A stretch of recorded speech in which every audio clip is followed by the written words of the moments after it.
রাত নাচে রে আসসালামু আলাইকুম ওয়া রাহমাতুল্লাহি ওয়া বারাকাতুহু। বারিশুস। আসসালামু আলাইকুম। ওয়ালাইকুম আসসালাম। ভাই আপনি কি? মাইকটা খোলেন। আচ্ছা বলেন, সমস্যা নাই। আমাদের মাদ্রাসায় তো মাহফিল, বড় বড় আলেম ওলামা আসবে। যদি আপনি যাইতেন, আপনাকে দাওয়াত দিতে এসেছি। কোন আলেম আসবে? সাইকুল হাদিস আল্লামা মামুনুল হক সাহেব দামাত বারকাতুহু আলাইহি। এই পেঁচাই লাইব, ও তো পেঁচাল পারে, আর ওয়াজই ভালো লাগে না। চিল্লা চিল্লা কি ওয়াজ করে? এসব পাগল ছাগল দিকে নষ্ট করা আছে। না ভাই, একটা খারাপ কথা বললেন আপনি। আপনি বারিশ ও সেদিকে বনিয়া পলাইলো না মামুনুল হক?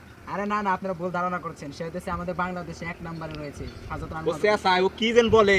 ও বক্তা হচ্ছে মিজানুর রহমান আজারি, এইসব বক্তা নিয়ে আসছে। এসব চিল্লান মিল্লান না করতে হবে। আপনারা ভুল করতেছেন। আমাদের মামুনুল হক সাহেব খেলাপথে মজলিসও ভোটে দাঁড়াবে ইনশাআল্লাহ। কি মার্কা দাঁড়াইছে? সে হইতেছে রিস্কমার্কে দাঁড়াইছে। আপনারা হ্যাঁ, সমস্যা রিক্সা চালাইবো ওয়াজ বাদ দেয়া। এসব ফাউটাল নিয়ম না।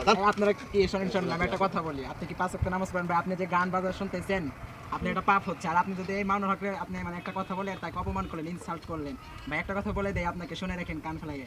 যদি আপনি ইনসাল্ট করলেন, আপনি যদি মারা যান, আল্লাহ পাক রব্বুল আলামিন তখন বলবে তুমি গান শুনছিলে, তোমার পাশে একটা ছাত্র এসেছিল, হুজুর এসেছিল, তোমাকে দিনের পথে দাওয়াত দিয়েছিল, তুমি তাকে ফিরে দিয়েছো এবং তাকে অপমান করেছো। ভাই ভুল হয়েছে, আপনার কথা শুনে আমি বুঝতে পারছি। আসলে আমার ভুল হয়েছে। আসলে দিনের প্রচারে দাওয়াত দিচ্ছে, এর জন্য ধন্যবাদ। আপনি আরো কয়েকটা ছাত্র মানুষকে ছড়িয়ে দিন আমাদের দিনের আচ্ছা ভাই, পথে। জান এই বুঝিলাই আপনাকে আমি 500 টাকা দিলাম। মাশাআল্লাহ, সুবহানাল্লাহ, আলহামদুলিল্লাহ।